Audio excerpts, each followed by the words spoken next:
মোহতারাম হাজরিন, অনেক লম্বা টাইম আমি কথা বলার সুযোগ নাই, প্রয়োজনও নাই।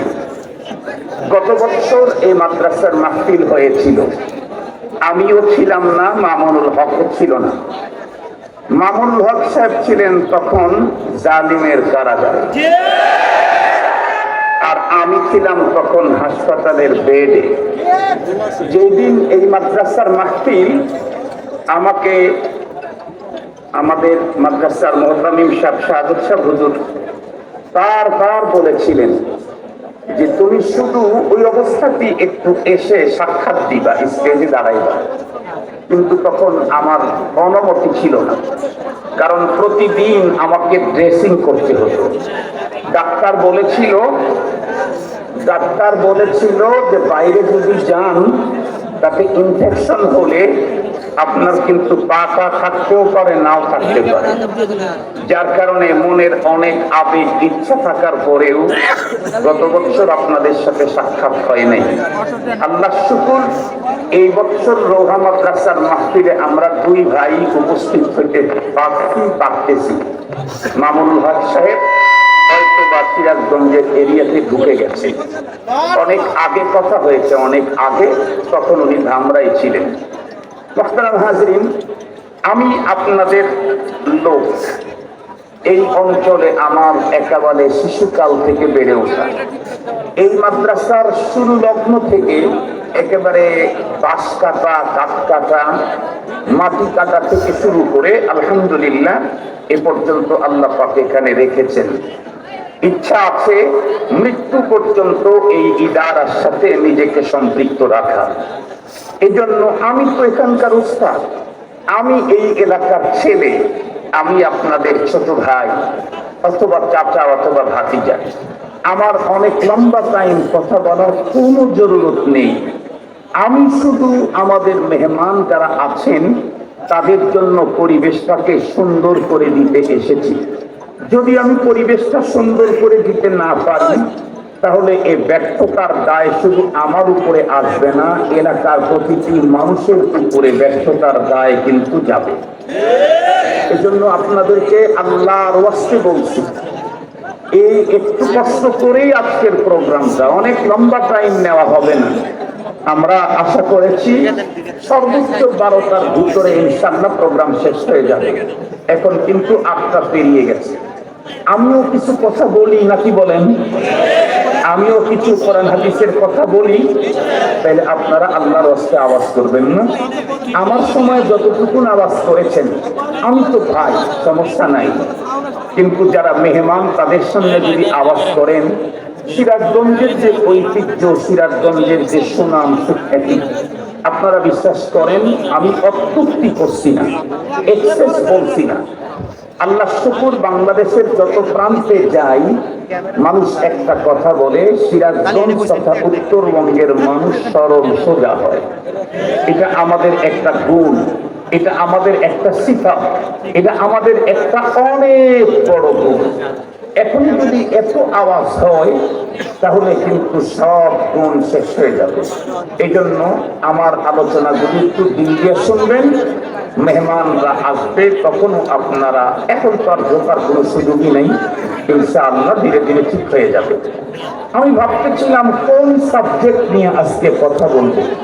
চিন্তা করে দেখলাম বর্তমান সময়ে সবচেয়ে গুরুত্বপূর্ণ একটা সাবজেক্ট, সেটি হলো মাকামে উলামা। উলামায়ে কেরামের পদমর্যাদা, তাদের অবস্থান, তাদের পজিশন, তাদের সাথে সাধারণ মুসলমানদের সম্পর্কটা কেমন হওয়া দরকার, না হলে কি হবে, এই বিষয়গুলি নিয়ে আপনাদের খেদমতে আজকে আলোকপাত করতে চাই। এ কারণেই সূরাতুল মুজাদালা 11 নম্বর আয়াতে কারীমার শেষের অংশটুকু তেলাওয়াত করেছি। নবী করিম সাল্লাল্লাহু আলাইহি ওয়াসাল্লামের জবানে মুবারকে, আহাদিসে মুবারকা থেকে একখানা সহিহ শুদ্ধ হাদিস পাঠ করেছি। খুব ভালো করে বুঝবেন, এই সাবজেক্টটার উপরে আলোচনা করতে চাই কেন, তার একটা বড় কারণ হলো, এমনিতেই পৃথিবীর শুরু থেকেই আহলে হক যারা আছে, হক আছে তো বাতিলও আছে। আজীবন বাতিল হকের বিরোধিতা করেই যাবে। এখনো পর্যন্ত চলতেছে, চলবে। বিলখুসুস বাংলাদেশ 90% বেশি মুসলমান যে দেশের মানুষ, সেই দেশে অত্যন্ত দুঃখের সাথে বলতে হয়, আমরা ছোট থেকেই দেখছি এদেশের রাম বাম নাস্তিক মোরতাদ তথাকথিত শিশু সুশীল সমাজ সাংস্কৃতিক মনা কিছু মানুষ যারা সবসময় ওলামা বিদ্বেষী হয়ে থাকে। আল্লাহ এবং মোল্লার বিরুদ্ধে কথা না বললে তাদের মজাই লাগে না। কিন্তু দুঃখের সাথে আমরা এখন খুব গভীরভাবে লক্ষ্য করছি, ওলামা বিদ্বেষীদের সিরিয়াল আরো একটু বেড়ে যাচ্ছে, বড় হচ্ছে। দুঃখের সাথেই বলছি, জেনেই বলছি, তাহকিক করেই বলছি, নিজের চোখে দেখে বলছি, নিজের কানে শুনে বলছি। সেটি হলো আমাদের দেশের এক শ্রেণীর মানুষ যারা আলহামদুলিল্লাহ নামাজি, নিজেদেরকে দিনদার মনে করেন, তাদের মাথাতে টুপি আছে, মুখে দাঁড়িয়ে আছে, এমন অনেকের মাথায় পাগড়ি ভি আছে, পরনের জামাটাও অনেক লম্বা জুব্বা। তারা দিনের একটা সবার কাজ করেন, একটা পর্যায়ে তারা নিজেদেরকে ওই সবার ঠিকাদারও মনে করেন। এই জাতীয় কিছু ভালো মানুষ, তাদের মুখ থেকেও ইদানিং ওলামা বিদ্বেষী শব্দ বারবার শুনছি, আমাদের কানে আসছে। আলেমের বিরুদ্ধে, ওলামার বিরুদ্ধে লেখালেখি হচ্ছে, কথোপকথন হচ্ছে, আচরণ অত্যন্ত রং দেখা যাচ্ছে। এটি ভবিষ্যৎ প্রজন্মের জন্য অত্যন্ত ভয়ঙ্কর। কেমন ভয়ঙ্কর?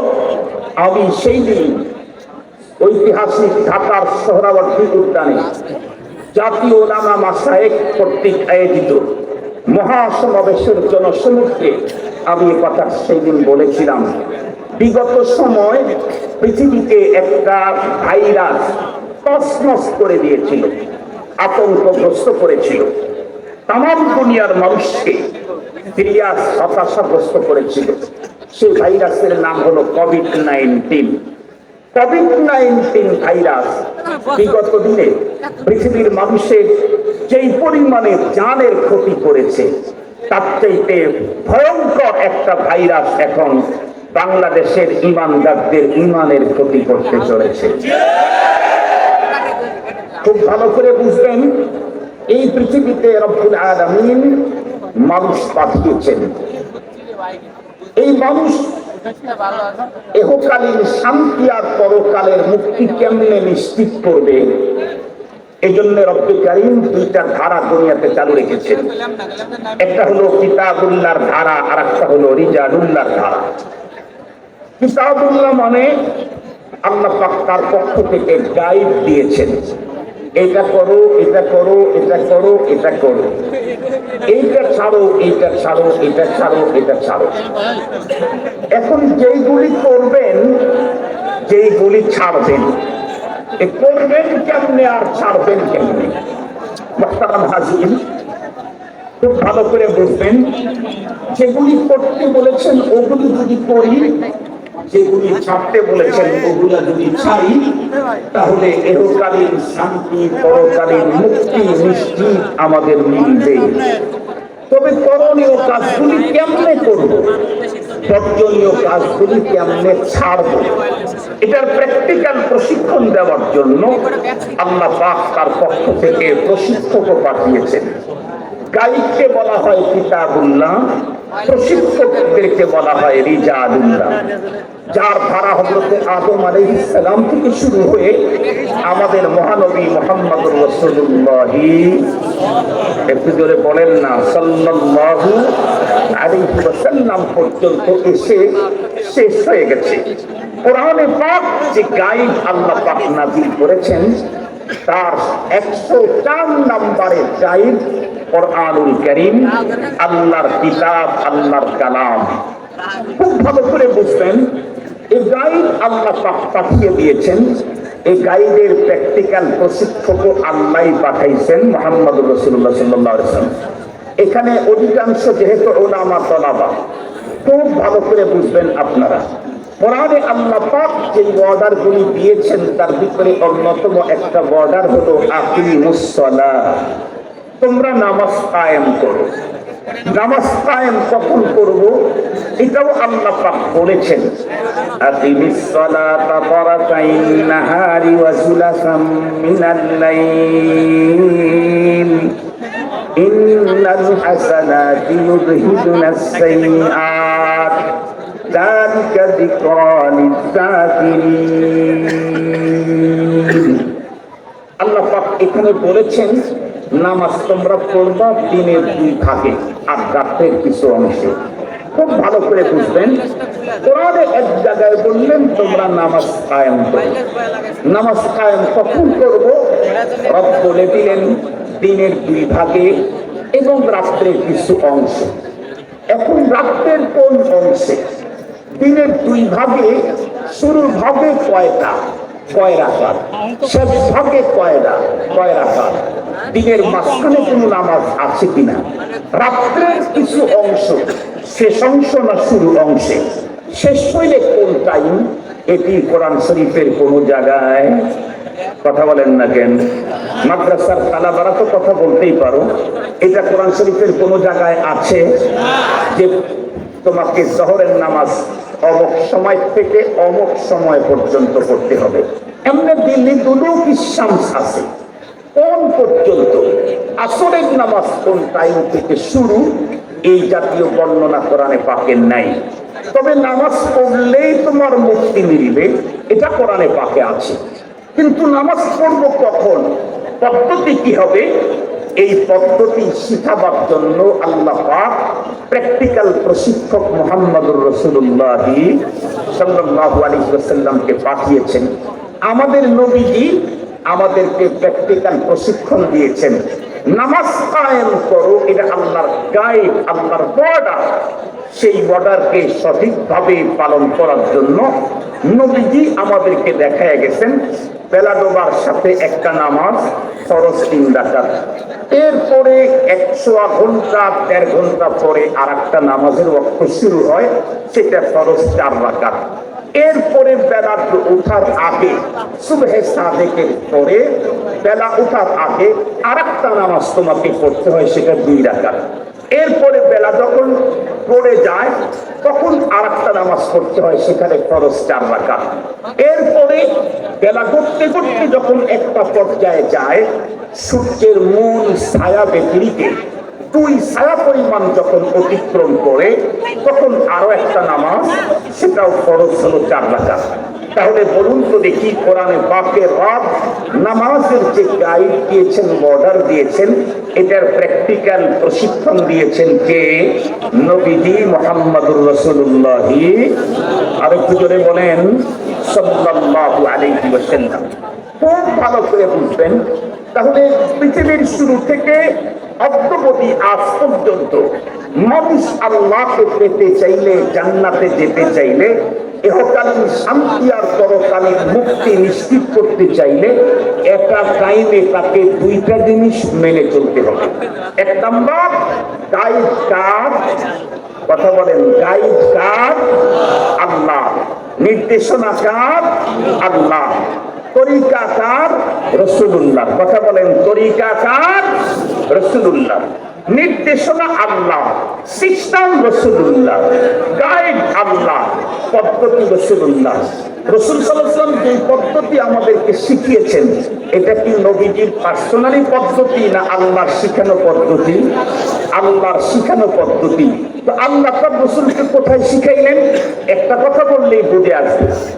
আল্লাহ পাক আমাদের উপরে 5 ওয়াক্ত নামাজ ফরজ করেছেন।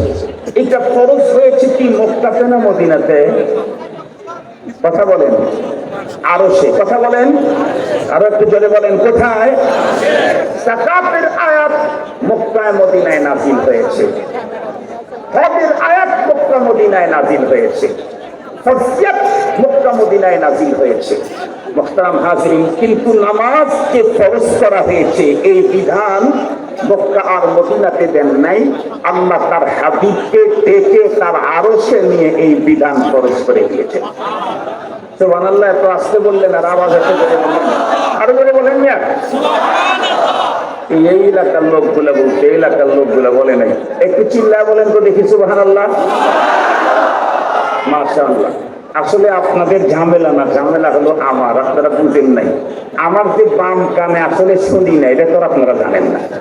এই জন্য ডান দিক কান ভালো আছে দেখে এদিকের আওয়াজ আমার কানে ঢুকছে, আমার বাম কানে আওয়াজ শুনি না, তাই মনে হয়েছিল আপনারা বলেন না, আসলে আপনারা বলেছেন। মুহতারাম হাজিরিন, খুব ভালো করে কথাগুলি বুঝবেন, খুব ভালো করে কথাগুলি বুঝবেন। ওরা আওয়াজ করে করুক, মাইকের চাইতে তো আর ওদের আওয়াজ বেশি না। ওদেরকে বহুবার বারণ করেছি, এর যদি ওদের তৃপ্তি না হয় তোমরা আওয়াজ করতে থাকো, আল্লাহর নামে ছেড়ে দিলাম, আল্লাহর নামে ছেড়ে দিলাম, আওয়াজ করতে থাকো। মুহতারাম হাজিরিন, আমরা আমাদের স্টেজের আওয়াজের কথা শুনি। আল্লাহ পাক রব্বুল আলামিন নামাজকে ফরজ করলেন তার আরশে। এই নামাজ কেমনে, কখন, কোন পদ্ধতিতে, কয় রাকাত করে পড়বে, এটার জন্য প্রশিক্ষক বানাইলেন আমার রসুলকে। রসুলকে প্রশিক্ষণ দেওয়ার জন্য আল্লাহ পাক পরের দিন জিবরাইল আমিনকে পাঠিয়ে দিলেন। সুবহানাল্লাহ বলেন। রাত্রে তো সফর হয়েছে আল্লাহর সাথে, আরশে গেছেন নবীজি রাত্রে। সুবহানাল্লাযী আসরা বিআবদিহি লাইলা, রাত্রে সফর হয়েছে আল্লাহ পাকের সাথে। উনি সকালে চলে আসছেন নবীজি রাত্রের অংশের ভিতরে। ফজরের পরেই জিবরাইল আমিন হাজির, এসে বললেন, নবীজি গতকালকে আল্লাহ পাক নতুন একটা অর্ডার দিয়েছেন না? কি? বলে 5 ওয়াক্ত নামাজ ফরজ করা হয়েছে। বলে কি? তো আপনি তো আপনার উম্মতদেরকে এটার খুঁড়ে খুঁড়ে প্রশিক্ষণ দিতে হবে। সেই প্রশিক্ষণটা আপনি কেমনে দিবেন, এটার জন্য আবার আমাকে আল্লাহ পাঠিয়ে দিয়েছে যে তুমি এই এই পদ্ধতিতে রসুলকে দেখায় দিয়ে আসো। সুবহানাল্লাহ বলেন। জিবরাইল আমিন 2 দিনে ইমামতি করলেন 10 ওয়াক্ত নামাজে। 2 দিনে 10 ওয়াক্ত নামাজের ইমামতি করলেন। প্রথম দিন যেই টাইমে নামাজ পড়াইলেন, ধরে নেন জোহর, পরের দিন জোহরের নামাজ ওই টাইমে পড়াইলেন, অনেক পরে গিয়ে পড়াইলেন। এইভাবে 2 দিনে 10 ওয়াক্ত নামাজ, রাকাত সহ, সিস্টেম সহ, সময় সহ জিবরাইল আমিন পয়গম্বরকে প্রশিক্ষণ দিয়া জিবরাইল আমিন ডেকে বললেন, ওগো নবীজি আমার এখন ছুটি। কেন? কারণ কোরআনের প্র্যাকটিক্যাল প্রশিক্ষক হলেন আপনি, আমি তো আর প্র্যাকটিক্যাল প্রশিক্ষক না। বাট আপনাকে প্রশিক্ষণ দেওয়ার জিম্মাদার আল্লাহ পাক। তো আল্লাহ পাক জিম্মাদারি আপনাকে বুঝাইয়া দিলেন। 2 দিনে 5-10 ওয়াক্ত নামাজের ইমামতি করে এখন আপনাকে বলে যাচ্ছি, মা বাইনা হাযাইনিল ওয়াক্তাইন ওয়াক্তুল লাকা ওয়া লি উম্মাতিকা। কিয়ামত পর্যন্ত আপনার উম্মতেরা আকিমুস সালাত, আল্লাহর যে অর্ডার আছে এই অর্ডারটা পালন করবে। পদ্ধতি আমি যেটা বলে দিয়েছি, শিখিয়েছি, সেইটা আপনি উম্মতদেরকে শিখাবেন। আর ওয়াক্ত হলো 2 ওয়াক্তের মাঝখানে। এভাবে আল্লাহ পাকের রাসূল আমাদেরকে শিখাইছেন। খুব ভালো করে বুঝবেন। তাহলে এই পৃথিবীতে কোন মানুষ আল্লাহর আইন, আল্লাহর বিধান মানতে চাইলে পদ্ধতি কারটা লাগবে? রাসূলুল্লাহর। কথা বলেন, কার পদ্ধতি লাগবে? রাসূলুল্লাহ সাল্লাল্লাহু আলাইহি ওয়াসাল্লামের। মনে রাখবেন, আল্লাহ পাক পৃথিবীর মানুষের মুক্তির জন্য গাইড নাযিল করেছেন মাত্র 104, কিন্তু এই গাইডের প্রশিক্ষক পাঠিয়েছেন 1.25 লাখেরও বেশি। 1.25 লাখেরও। আপনারা একটু ফিকির করে বলেন তো দেখি, গাইড বেশি না প্রশিক্ষক বেশি? কত গুণে বেশি? কত গুণে বেশি? গুণন দিয়ে বের করতে ক্যালকুলেটর লাগবে। গাইড হলো 100টা আর প্রশিক্ষক হলো 1.25 লাখেরও বেশি। তার মানে এমন কিন্তু আল্লাহ করেছেন, প্রশিক্ষক পাঠাইছেন। শুধু প্রশিক্ষক, নতুন কোনো গাইড দেন নাই। প্রশিক্ষক আল্লাহ পাককে জিজ্ঞাসা করছেন, আল্লাহ আপনি আমাকে পাঠালেন, আপনাদের কেবলা কি ঘুরে গেল ওই দিক? আপনাদের কেবলা কি ওই দিক ঘুরে গেল? ওদের আওয়াজ কি আমার আওয়াজের চাইতে বেশি হয়? তো তাইলে ওইদিকে তাকান কেন? ওইদিকে তাকান কেন? মুহতারাম হাজিরিন, আল্লাহ পাকের রাসূলগণ বলতেন, ওগো আল্লাহ আপনি আমাকে প্রশিক্ষক হিসেবে পাঠালেন, গাইড তো দিলেন না, আমি কোন গাইডের অনুযায়ী প্রশিক্ষণ দেব? আল্লাহ পাক তখন বলে দিয়েছেন, ডজন ডজন হাজার হাজার নবীদেরকে, লক্ষাধিক নবীদেরকে কথা বলেছেন যে আপনাকে নতুন কোন গাইড দেব না, পুরাতন গাইড যেটা আছে এটার প্রশিক্ষণ দিলেই পৃথিবীর মানুষগুলি আল্লাহ পাবে, জান্নাতে যাবে। কি বুঝলেন? বুঝা গেল কিতাব ছাড়া পয়গম্বর এসেছেন, পূর্বের কিতাব দিয়েও তারা পৃথিবীর মানুষকে জান্নাতের পথ দেখাইছেন, কিন্তু একটা কিতাব পৃথিবীতে এমন নাযিল করেন নাই যে কিতাব পাঠাইছেন কিন্তু প্রশিক্ষক দেন নাই। প্রশিক্ষক পাঠাইছেন, নতুন কিতাব দেন নাই। এটা 1,00,000-এর উপরে নবী রাসূল আছে যাদেরকে নতুন কিতাব দেন নাই, কিন্তু কিতাব দিয়েছেন, প্রশিক্ষক পাঠান নাই। এই রকমের কিতাব পৃথিবীতে একটাও নাই। কারণ হলো কিতাব যদি আগেরটাও হয়, ওই গাইড দিয়েই একজন প্রশিক্ষক পৃথিবীর মানুষকে জান্নাতের পথ দেখাইতে পারবে। পক্ষান্তরে যদি গাইড নাযিল করা হয় আর প্রশিক্ষক যদি না দেওয়া হয়, শুধু কিতাব দিয়ে পৃথিবীর একজন মানুষও আল্লাহ পাওয়ার পথ খুঁজে পাবে না। এখন আরো একটু জোরে বলেন, ঠিক না বেঠিক? এখান থেকে এই স্পষ্ট বার্তা আপনাদের খেদমতে পৌঁছাইতে চাই। শুধু কোরআন, শুধু হাদিস, নিজের ভাষার পাণ্ডিত্যের কারণে আমি তো বাংলাতে এক্সপার্ট, ইংরেজিতে এক্সপার্ট, উর্দুতে আমি মাহের, আরবিতে আমি দক্ষ, ফার্সিতে আমি এক্সপার্ট। সঙ্গত কারণেই আমি কোরআন তাফসীর খুঁজে খুঁজে আমার জীবন চলার পথ বের করব।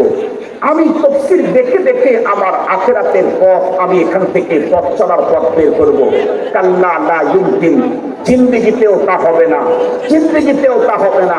শুধু কিতাবুল্লাহ দিয়ে, শুধু হাদিসের রাসূল দিয়ে কখনোই একজন মানুষ আল্লাহর জান্নাতের পথ খুঁজে বের করতে পারবে না, যতক্ষণ পর্যন্ত প্রশিক্ষণপ্রাপ্ত প্রশিক্ষকের অধীনে না থাকা হয়। এই জন্যই মনে রাখবেন, পৃথিবীর একমাত্র জ্ঞান,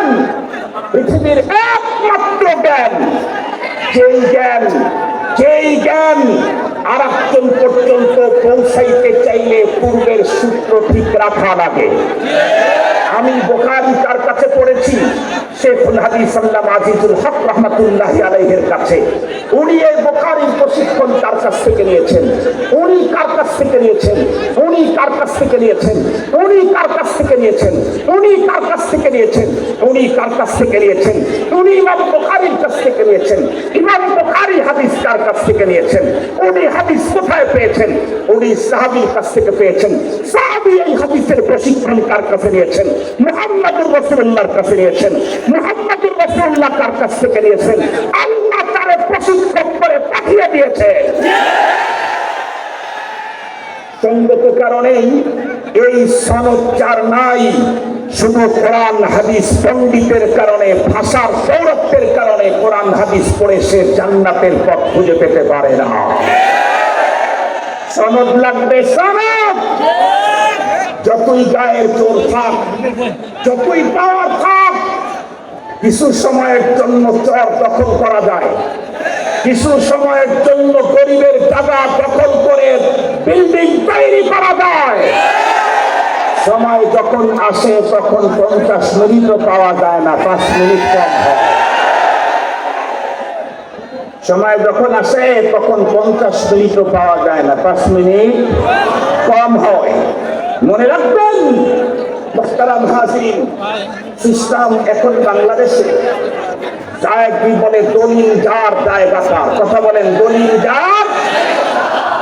এক স্পষ্ট কথা, এই পৃথিবীতে ধর্মের কাজ করতে চাইলে তোমার সনদ লাগবে, সনদ। হাদিস বলছো, তোমার কাছ থেকে হাদিস আমি গ্রহণ করবো।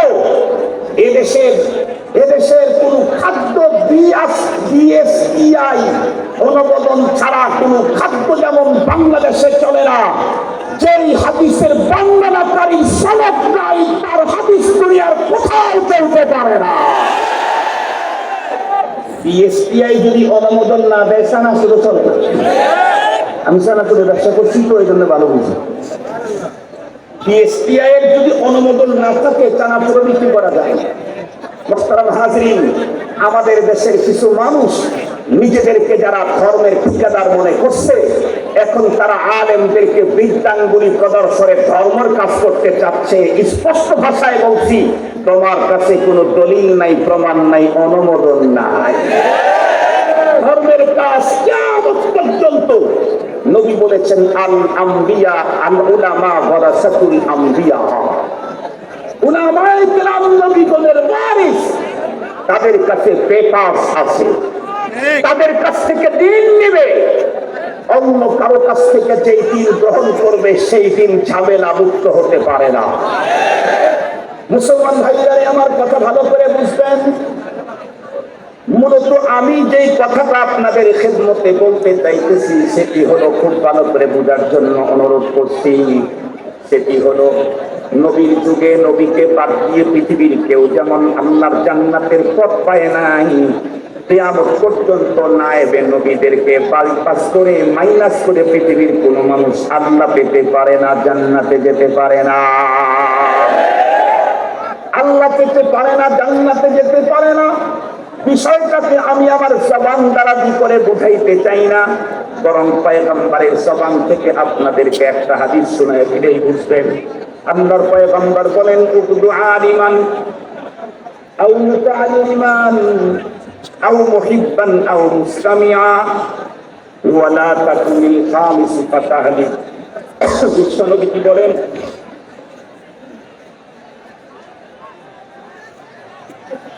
পৃথিবীর মানুষ তোমরা চারটা গ্রুপের যে কোনো একটা গ্রুপের হতো, হয়তো তুমি আলেম হও, না হয় তুমি তালিবুল ইলম হও, না হয় তুমি আলেমদেরকে মুহাব্বতকারী হও, না হয় আলেমের কথাগুলাকে শ্রবণকারী হও। এই চার গ্রুপের বাইরে তুমি যেও না। আল্লাহ পাকের পয়গম্বর বলেন, এই চার গ্রুপের বাইরে গেলে ফাতাহলিকু, তুমি ধ্বংস হয়ে যাবে। কয়টা গ্রুপ, কয় জামাত? এই হাদিসে চার জামাতের কথা বলা হয়েছে। এর বাইরে গেলে ফাতাহলিক, তুমি ধ্বংস হবে। এটা কি আব্দুল বাসেদের কথা? আব্দুল বাসেদের আব্বার কথা? মামুনুল হকের কথা? মামুনুল হকের বাপের কথা? কার কথা? কথাটা আল্লাহ বলাইছেন, আল্লাহ বলেছেন মুহাম্মদুর রাসূলুল্লাহ সাল্লাল্লাহু আলাইহি ওয়াসাল্লাম। এটা ওহীর কথা, ওহী। এটা পয়গম্বরের হাদিস। চার গ্রুপের বাইরে যেও না, তাইলে তুমি হালাক হয়ে যাবে। প্রথম গ্রুপ কোনটা? আল্লাহ পাকের রাসূল বলেন, কুল্লা উকদু আলিমান, তুমি আলিম হও। তাহলে এক নম্বর গ্রুপে তুমি ঢুকে গেলে। আলেমের এত বড় কি মর্যাদা! হ্যাঁ, তুমি যদি আলেম হতে পারো তাহলে আসমানের নিচে জমিনের উপরে সবচেয়ে বড় মর্যাদার অধিকারী মানুষ হয়ে গেল। সুবহানাল্লাহ বলবেন কি না? বাড়ির যা বলবেন, একটু বলেন না, এখানেই বলবেন না বাড়ির যা সুবহানাল্লাহ বলবেন? তাহলে একটু সুবহানাল্লাহ মাঝে মাঝে বলবেন। সুবহানাল্লাহ আলহামদুলিল্লাহ আওয়াজ যখন বাড়বে, বাইরের আওয়াজটা তখনই থেমে যাবে ইনশাআল্লাহ। আলেম যদি হয় তাহলে সে কত বড় হতে পারে!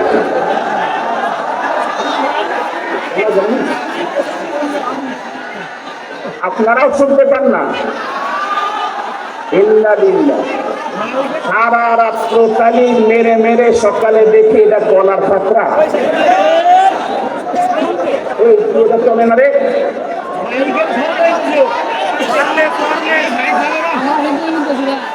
আপনারা শুনতে পান না? সবাই বললে তো হলো, এক দুজন বলেন শুনতে পান না। আপনারাও শুনতে পান না?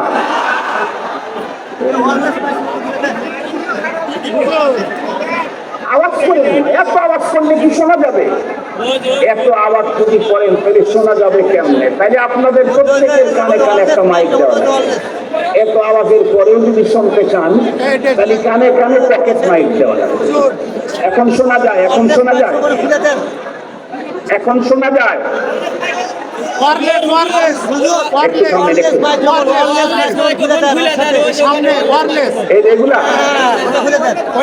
এগুলার কারণে ঝামেলা। লা হাওলা ওয়ালা কুওয়াতা ইল্লা বিল্লাহ। এই যে এরাও খুলবো না, এখানে আরেকটা দেখতেছি, এটা সমস্যা নাই। আর আর দেখো যা খোলার আছে খোলো, এখন শোনা যায়।